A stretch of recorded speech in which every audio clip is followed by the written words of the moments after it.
Je vais parler en français, puis je vais parler en lingala. Si vous avez l'une ou l'autre question, vous me posez après.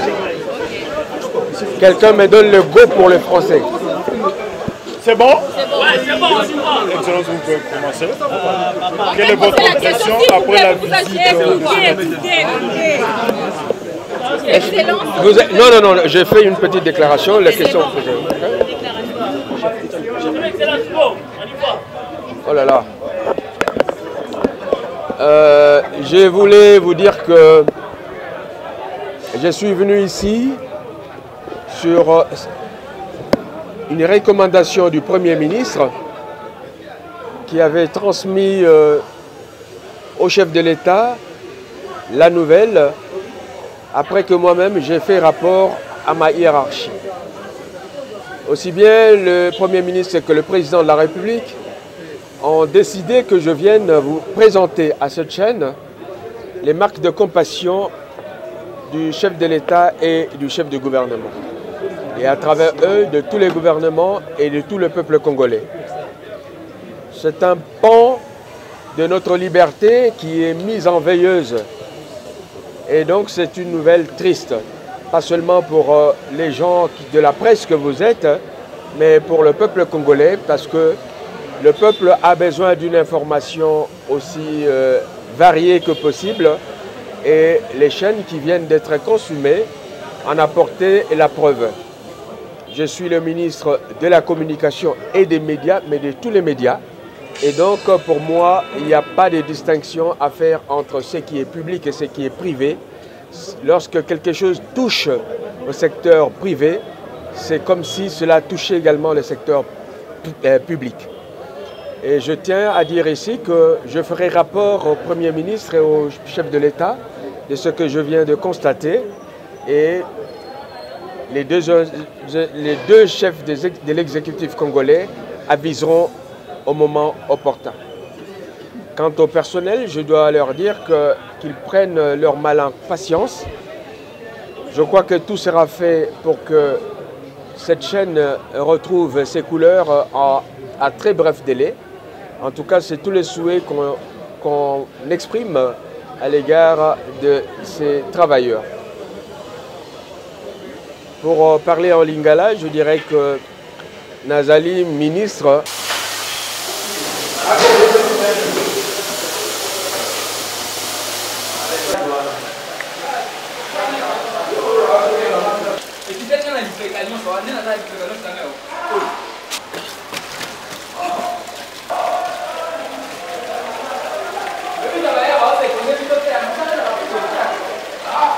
Pardon de vous.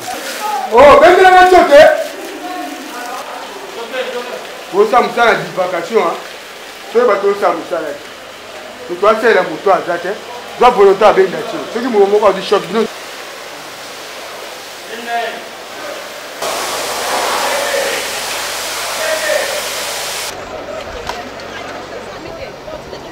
Bon, ce qui s'est passé, normalement, nous autres, nous n'avons pas compris, comme tous journalistes, nous étions en pleine rédaction, en train de travailler pour préparer le journal du soir. Et subitement, au premier niveau, au troisième niveau, il y a un bruit. Et tous les amis ont commencé à descendre et ils nous ont pris et nous sortons de la salle de rédaction, nous nous retrouvons au couloir. Ils nous disent que au troisième niveau, le troisième niveau a pris feu. Et nous tous nous sommes descendus en bas pour nous retrouver à l'extérieur.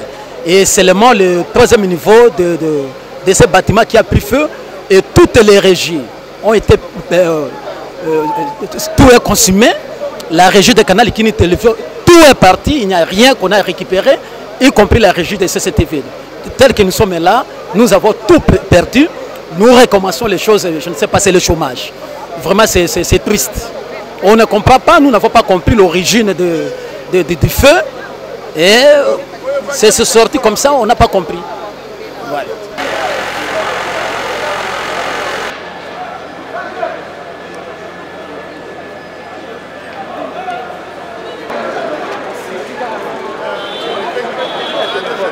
ebandaki na radio liberté na radio liberté monte bandi wana donc ezwi na troisième niveau nyonso presque barégie ezalaka na plateau ya CCTV na plateau ya canal kina barégie donc nyonso esiki donc toperde nyonso voilà mutu moko akufi te parce que ngai na baninga mosusu mosala on a eu le temps ya koévacuer tout le monde à libanda mutu moko azwi likama te agent moko azwi likama te mais on a perdu le matériel nayebi te toke na chômage na fait so biloko nyonso tout moto na troisième niveau na barégie ya CCTV canal qui radio liberté na baplateau tout ezwi moto donc on a tout perdu.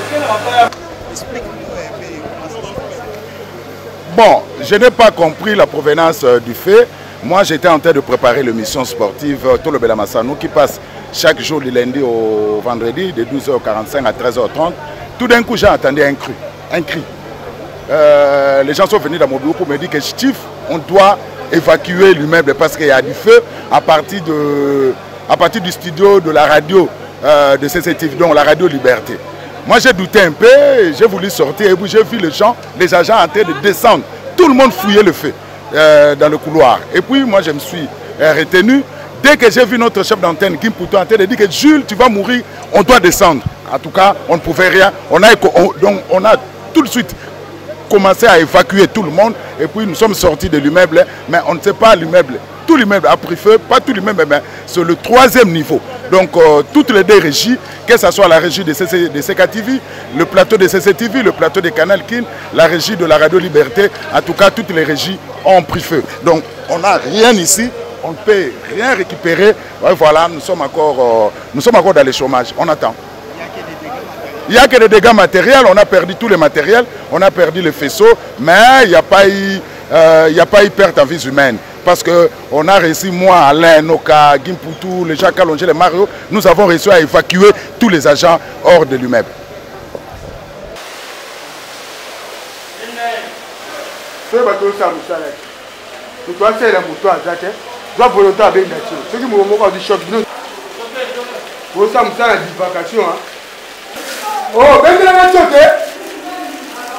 Pardon de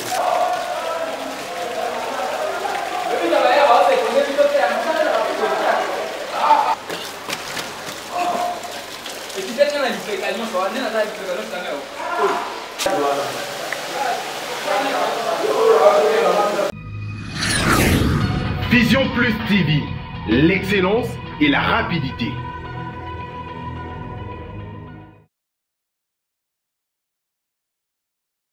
Plus d'un Congolais se pose la question de savoir pourquoi est-ce que le président de la République est souvent parti. Quelle est l'importance et l'impact de voyage que le président de la République, Félix-Antoine Tshisekedi Tshilombo, effectue? C'est aujourd'hui, à travers cette interview avec le directeur adjoint de la communication présidentielle, Jean-Pierre Wafania, que vous aurez des éléments de réponse. Également, des réponses sur une panoplie de thèmes et des questions que vous vous posez certainement. Mesdames et messieurs, bonjour et bienvenue. Merci de la question. Vous me donnez ici l'opportunité de pouvoir expliquer le bien fondé de ces multiples voyages du chef de l'État, tant aussi bien sur le continent qu'à l'international. Écoutez, le chef de l'État est le garant de la nation. À ce titre, il a été élu pour représenter la République démocratique du Congo, mais aussi prendre des engagements en son nom. Et comme vous le savez aussi, notre pays a été longtemps à l'écart de la scène internationale, la scène politique internationale. Aujourd'hui, il est plus que important, plus que nécessaire que le pays soit remis sur les rails, du moins dans le concert des nations. Vous vous rappellerez que lorsque le chef de l'État a pris ses fonctions, dans son discours d'investiture, il avait notamment fait allusion à cet aspect des choses en disant qu'il avait comme priorité de réconcilier le Congolais avec lui-même, réconcilier le Congolais avec son pays, mais aussi remettre le Congo dans le concert des nations. Et voilà qui justifie aujourd'hui ces multiples voyages, tant aussi bien en Afrique qu'à travers le monde. D'abord en Afrique, c'est important, tout simplement parce que le Congo occupe une position géostratégique importante et de ce point de vue, il a un rôle à jouer par rapport à la sous-région et par rapport particulièrement à ses voisins. Et le chef de l'État a été élu deuxième vice-président du bureau de l'Union africaine et à ce titre-là, il a un rôle particulièrement important à jouer au niveau de la sous-région, ce qui explique ses voyages dans les cadres de cette organisation africaine. Récemment, vous aviez appris qu'il a joué un rôle prépondérant dans la résolution du conflit qui opposait l'Ouganda au Rwanda. Et la rencontre tripartite avait eu lieu en Angola, plus précisément à Luanda, donc sous les bons offices également du président angolais. Et donc c'est important pour le Congo, mais c'est aussi important pour le chef de l'État lui-même de prendre régulièrement langue avec ses homologues pour non seulement la stabilité de la sous-région, mais aussi voilà, les relations de bon voisinage. Le Congo en a besoin après plusieurs années d'instabilité, particulièrement à l'est du pays, où sévissent encore des foyers de tension, des incursions des groupes rebelles non autrement identifiés, du moins ceux qui sèment la terreur et la désolation parmi les populations congolaises dans l'est du pays. Et donc le président Félix-Antoine Tshisekedi a cette responsabilité-là en tant que chef de l'État de se déplacer, de s'expliquer avec ses homologues, ses voisins, sur cette question-là particulièrement. Alors, à l'international, c'est clair que, comme je le disais tantôt, il s'est passé plusieurs années sans que notre pays ne soit présent sur la scène internationale. Donc, même que on a remarqué qu'à cause de cette absence, qui est due à plusieurs raisons dont je ne parlerai pas ici, d'autres, donc des pays tierces, donc prenaient la parole en nos lieux et places, ce qui était inacceptable. Aujourd'hui, il est important que le Congo, la République démocratique du Congo, retrouve sa voix, disons, sur le plan international. Et il n'y a pas meilleure personne que le chef de l'État, qui, je le rappelle, a été élu par les Congolais pour le représenter et prendre des engagements en son nom.